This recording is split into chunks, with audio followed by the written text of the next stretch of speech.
Okay, so we are right back into another Dragon Ball Super card game video, and this one, yes, is another update to the tier list. The one that I did back in 2018. I don't know why I'm saying 2018, but back in October, about a month ago, a little bit over a month, on the 23rd, I went ahead and made this list. So the second revision of the list, and now we're gonna go into the third. With the Nationals finally, ARG kind of let go of all the lists for Nationals. I get to go ahead and update the list accordingly with it tonight. I figured I'd put both of the things back into both of the things in the same video, so that way I can kind of talk through it. So today I want to go ahead and talk through basically the tier list, you know, obviously update it, and then quickly touch on some of the top 32 Nationals stuff. But even before I do that, I want to go ahead and remind everybody, in case you missed it, that the untapped tourney for this Saturday is still available to sign up. If you haven't already, it is $10 to enter.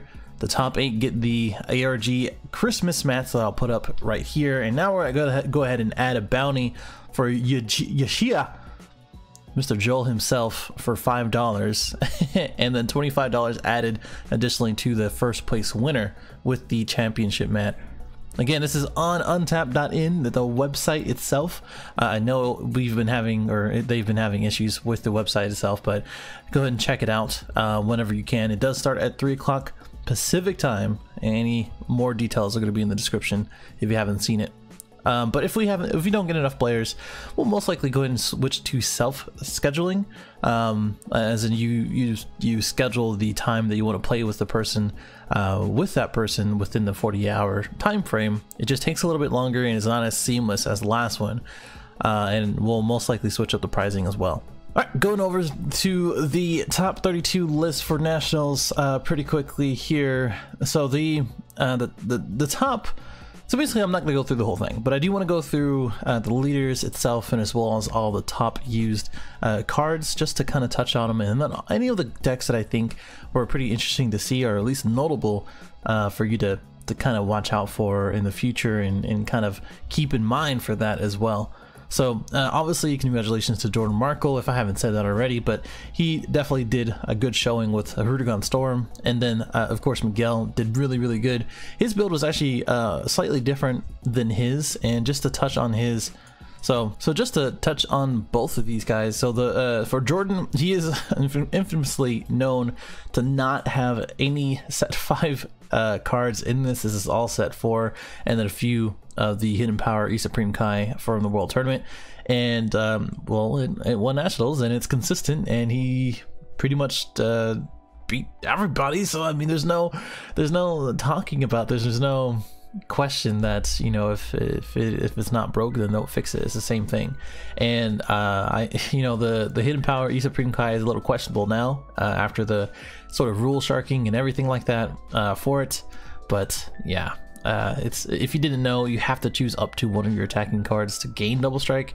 So that's kind of detrimental, or at least really important to kind of consider when building it and putting it into your deck.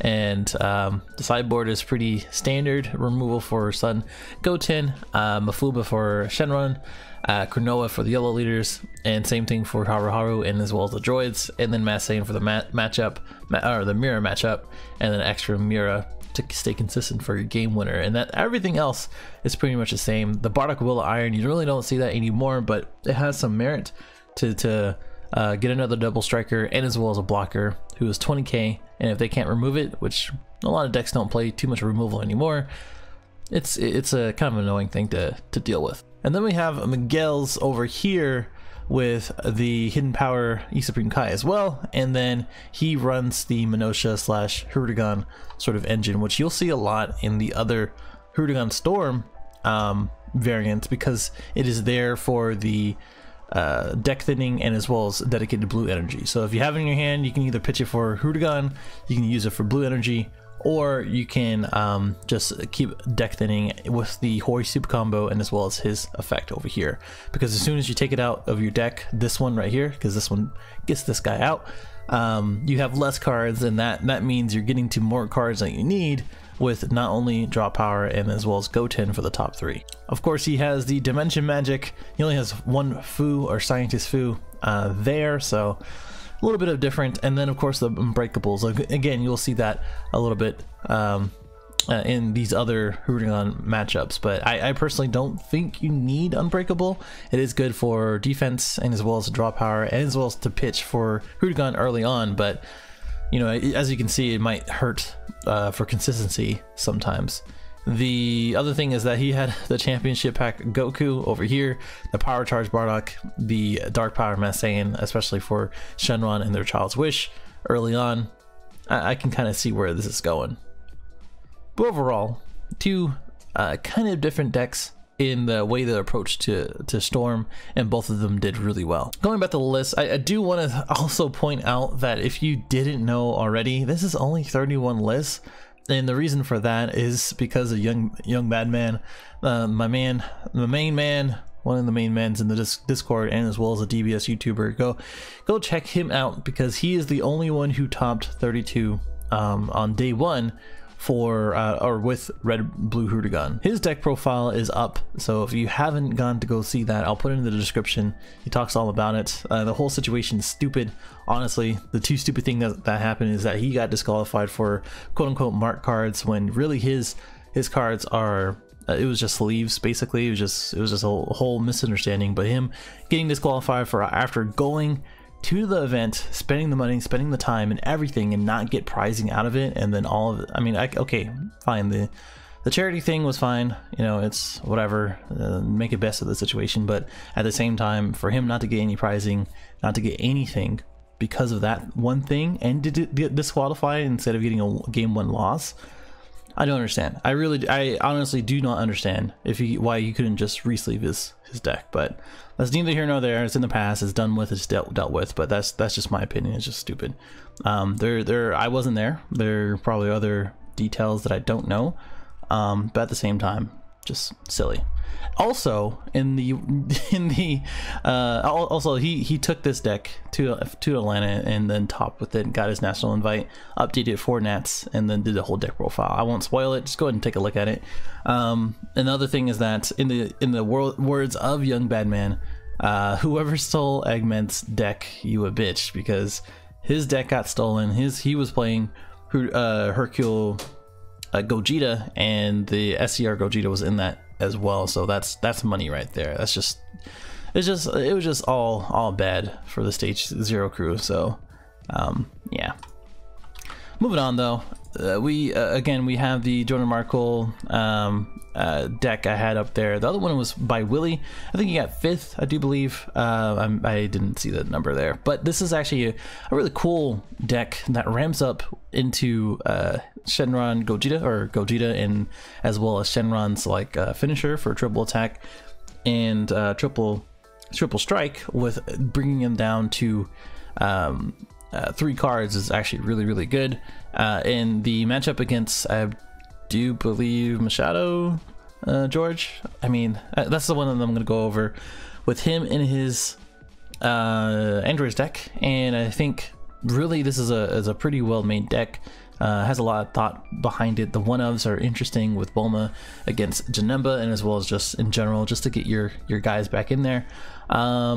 And then the Dark Power Masayan against other Shenron leaders, the 5-drop in order to untap, draw 2, or give something triple strike, like I don't know, something else that's here in tandem with this guy with giving triple or critical and 5k, and this guy giving 10k and triple strike. I think that's a nasty combo. And then for the rest, it's really at all costs Vegeta, which is why he put so much work in, not only in nationals but in general. As soon as he came out, it made a lot of sense why he's going to be a pretty expensive card later on. Now he's like 15-20 bucks each, and that's just wild to me. But overall, this deck is really cool. The Kami for the board clear, the Dende, which doesn't really seem to have as much as effect as it should have been in the meta, but oh well. And then Haru for the yellow-green matchups, Mafuba, and then Digging Deep in case you need to get those things out of your life and put just a little bit of threat. But yeah, very controlly, very rampy, pretty cool. Also very straightforward. Thomas Lippman, and he did really well, I think, in Atlanta. I think it was Atlanta. I don't know. Forgive me. He got like second or third place, and then he did really well in a couple other events, especially the 2K, I do believe. But I'll only put this out here because this one's very techy in a Storm variant. And Wind Trunks, I prefer Storm. In Trunks, that's just me. That's just who I am. I like the draw power. I like the free blockers in my, and etc. etc.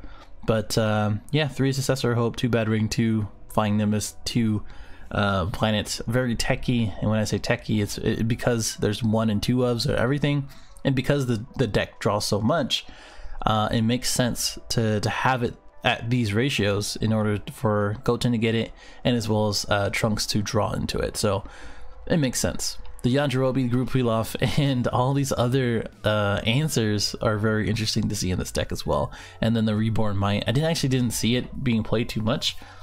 I mean, you can get to 4 or 3 energy or life in order to restand and give him triple strike, and then Bad Ring.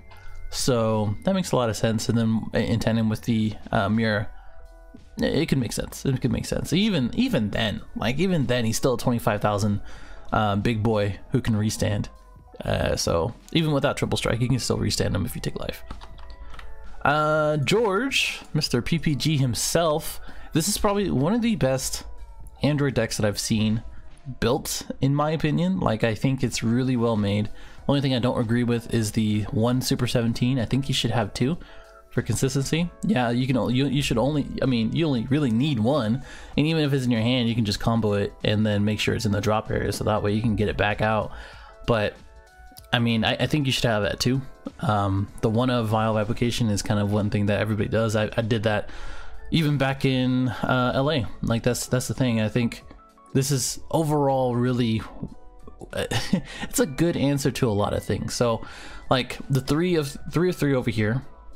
So the Frieza, you take life as soon as you play it, and then the Dark Power you can attack, and then any Shenron leader has to drop 2 anytime they Child's Wish, and then any Zeno player has to drop 2 after they Zeno, and if you have multiple ones, then that just causes trouble. Plus, both of them are gonna help you self-awaken, and that's really good. The 2-drop for Android 18 as a deadly defender, always so clutch with the King Vegeta sideboard, and then just the Super 17 chain right after Cell Chain or right before it is really good against Djemba. And then the defensive power, defensive stance Piccolo. I don't know if I agree with it too much. But I mean, that's just his choice. I really like the Super 7 or the Android 16 combo, or the Super combo, because that's just how I am. The extra speed surprise attack, which he runs both, which makes sense. There's a lot of 3-drop targets that you can get rid of, and then the Shocking Death Ball is really good against Storm, so it's really good. I think the only reason why you did not win against Shenron is because Shenron ramped way too quickly the Willy matchup, and he couldn't get his board set, and as well as drop his hand in an appropriate way to keep his energy up, which is why people are leaning towards Super 17 in order to untap those energy whenever he needs to, and then make sure that you can have that defense for later. But sometimes it just doesn't work that way. So I mean, that's the thing with Android 16 or 17 and 18, because you get to draw a lot more or a lot quicker, especially if you have these targets for awakening. And then the other part is that these cheap droids who get buffed afterwards is really good as well. But really made deck. If I was going to take something to Nationals, it was probably going to be this or something Shenron related. And if I was going to build it, hopefully I can get something as good as this out there. Another one is Danny Wynn. So I put this one out there because this is a cool Child's Wish sort of target deck, because he has a quick thinking Gotenks for crit and draw. This guy for pretty much killing anything and everything. And then the Fledging Talent Pan, which is going to be a very popular card going into any Shenron deck that plays yellow. And then Explorer Bulma for untap 2 and draw. for Child's Wish is just so good, and Objection into at all costs, battering, and then just kill him. That's it. Some more answers slash targets for Child's Wish over here. I think Shenron should be in the main board, so that way you can kind of keep your draw and as well as your energy up slash give something critical like all cost Vegeta. I'd imagine that he did put this in for a lot of different matchups, but you know, that's just me. So we got Tim with the Pan deck.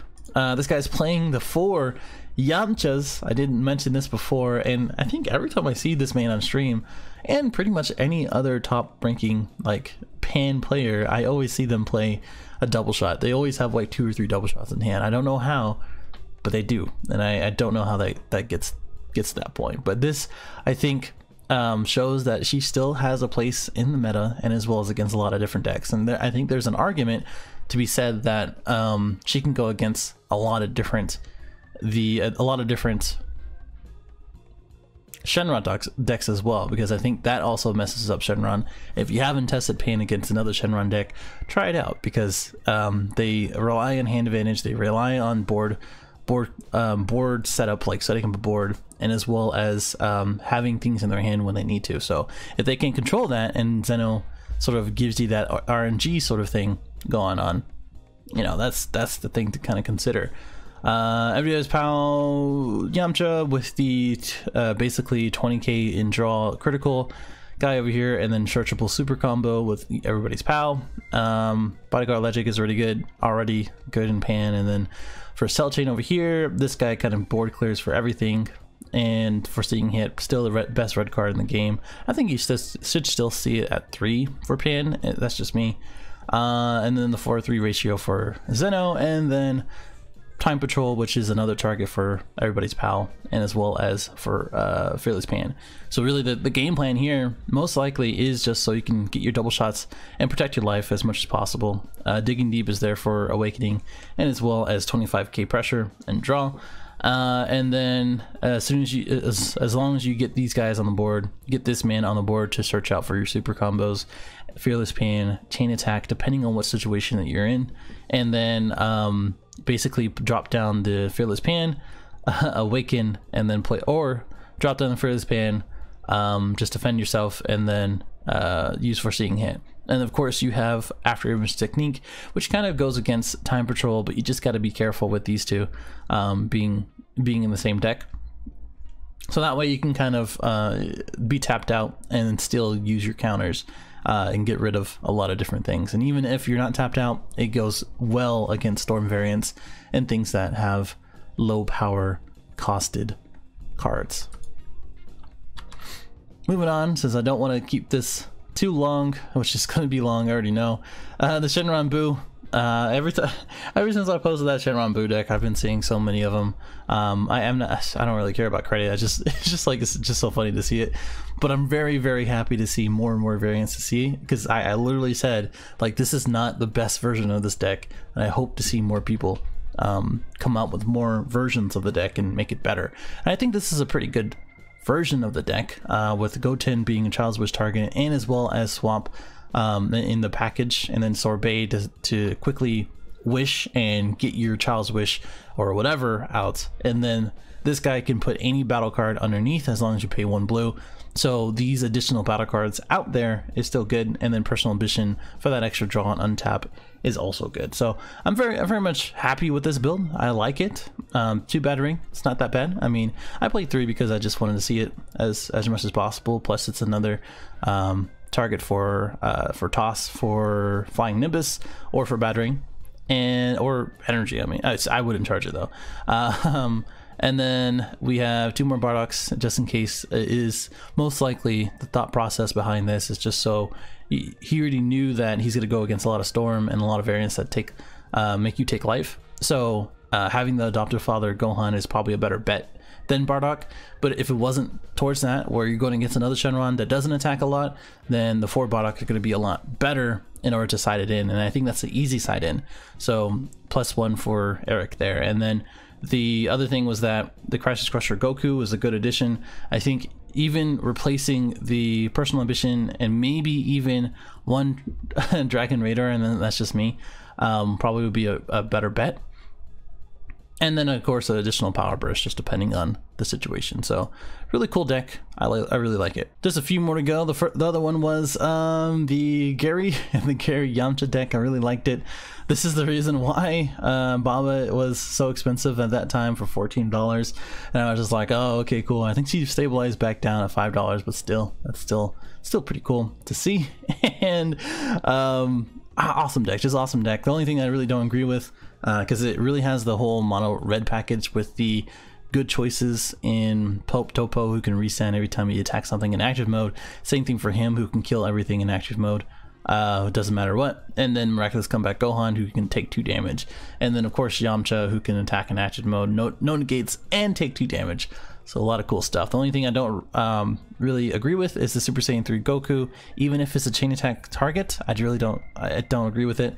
And then Kaba, don't really need it in these two. You have the self-weakening here and here, and then Kaba, even if he does have double strike, I don't really see it having too much of a huge effect. I think you have more merit to have After Image in the main board instead, because even like watching that first match without all the After Image techniques, even though Baba does work, she's effectively a 15k pluser. Like you draw one, you minus 15k, you have a combo 5k, and then you give another 5k for another thing. So it's just broken. Like that does a lot for you. Anyway, I think the After Image technique should have been main boarded, and then everything else is just makes sense except for Dark Duo. I don't know, I'm not going to talk about that. Otherwise, Pat O'Neill, really liked his deck. This is a different approach for Djemba, for Mil Djemba. If I had to sit down and rethink about a lot of things, for Djemba, this is probably one of the approaches that I would take in having an all-cost Vegeta, and as well as Champa, and as well as Unyielding. Unyielding, again, in the mirror matches is everything, and then if they cannot keep up with your aggressiveness in these 3 main cards over here, it's just not gonna be a good look. Everything else is pretty standard for Djemba, and the 3 Kami is quite a lot, but I can understand that. You still +1 and clear the board if needed. And it's really going, it's just 3 black cards with the Overrealm over here. So it's like, you know, whatever. It's really cool. It's a really cool deck. I don't know if I would keep the Overrealm in this. I would probably have 2 Mafuba instead, but that's just me, or 2 Yajirobe even better, so that way you don't have to, two Mafuba probably be okay. The Vegito instead of the Deadly Defenders makes sense because it's a 20k body instead of a 15k on their end. You spend a lot less and you defend a lot more otherwise, but it's just that extra 4 energy, or that extra energy to get to that. It's kind of eh. And then an objection makes sense in order to get to Vegito quicker. The Raging Spirit Son Gohan, I don't know, because of the reality Bender, Janemba, and as well as Vegito are always going to be, like, those 2 are always going to be kind of annoying to get him out quickly, especially since you don't play the other Janemba chain. So the Group Leader Pilaf is a good tech option from the main board for triple attack, and then that's really about it. I mean, in swap. So yeah. Last one is the Universe 7 Shenron, only because I want to give a shout out to Joel. If you were going to Nets, this is probably gonna be something that you would take. The Cold Hearted Frieza, or Cold Hearted Strike Frieza, is interesting, so that way you can World Peace it out and then ditch a Universe 7 and then untap or tap something that has barrier blocker. So that makes a lot of sense to have it in there. And then Personal Ambition, just so you can thin out your deck quicker. Crusher, etc., etc. Everything else, Objection, Shenron, Victory Strike Goku at all costs, all this kind of makes sense with battering. So not much to say here. I mean, this is a solid deck and the ratios are just about right. That's a lot of Gokus right there, but it looks like it's very focused, and I don't blame it at all. So that's it for the top 32. Let's get on to the tier list.